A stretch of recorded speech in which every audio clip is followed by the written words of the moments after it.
I can't remember a time when I wasn't going to be a scientist. The type of scientist I was going to be, that changed, but I literally can't remember. I remember being as early as 5 or 6 and wanting to be a scientist. I'm sure I had no idea what a scientist was.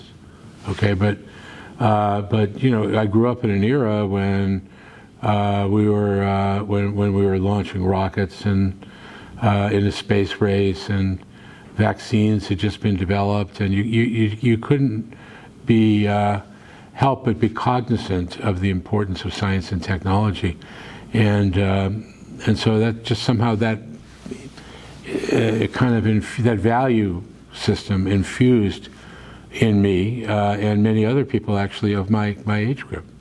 I was in a very favorable research environment. I was in what I think was arguably one of the best, if not the best, biochemistry departments in the world at the time.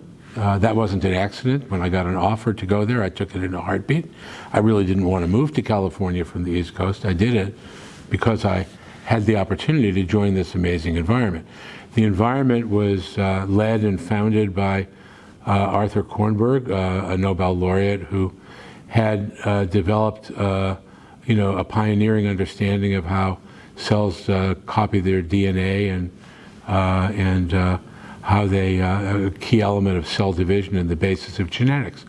And he was my hero in the field of biochemistry, and he was sort of a beacon who taught everybody to focus on the long-term value of things. And so I was in an environment that allowed me to fail.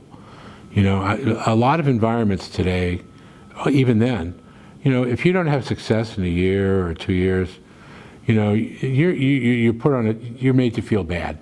But actually, as long as the goal was really worthy, okay, which this was, I had seniors and senior colleagues who were so supportive and just said, you know, this is really important. You should keep at it. You're going about it the right way.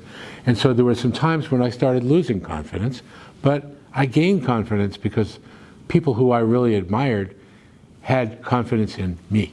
So that's why I was able to do what I did at Stanford. Had I gone other places, I don't know that I would have been able to do what I was lucky enough to do. I work with a team of about 15 young scientists from around the world. What we're trying to do is figure out what sets the CPU speed of the human brain. So if you think in the analogy of a human brain as a computer, it operates at a certain speed, right?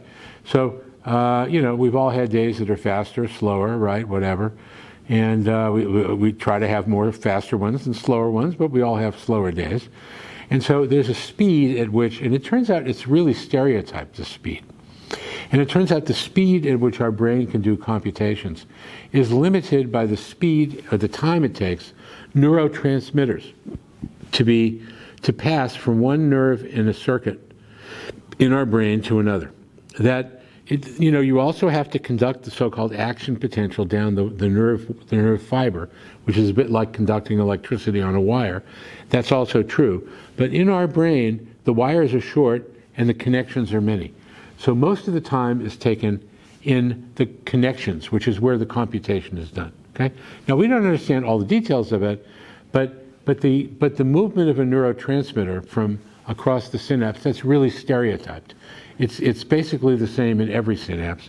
And by the way, it's the same if you're in a worm or a fly synapse. It doesn't matter, or our human synapse. And the speed is actually the same. It takes about 1 or 2 milliseconds for a synapse to convey information. Of that, most of that, but not all of that, is taken up by the release of the chemical neurotransmitter, which is the process that we're studying, okay? And it's a process that is a special aspect of the transport process that we characterized over the years. But it's taken on a new and important significance because it occurs, the release of these neurotransmitters occurs thousands of times faster than the release of any other substance in the body. Even the fastest substances that are important in physiology that we need constantly. For example, insulin is constantly being released and monitored. Otherwise, our brain would not be awake, or we'd have too much sugar. or versus too little. But it's still thousands of times slower than this CPU setting speed. And so we're trying to figure out what is it about this release process that enables it. And the answer that we're coming up with, we don't have a final answer, but the answer we're coming up with is that it's evolution to physical perfection. And that's why it's the same in every animal that has a nervous system. And it happened very early. Our brain is optimized for the highest CPU rate possible. And the proteins within the synapse are physically organized, we think, into a little crystal. And that little crystal, which is it actually is like a six-fold star, and they're submicroscopic, and there are many of them.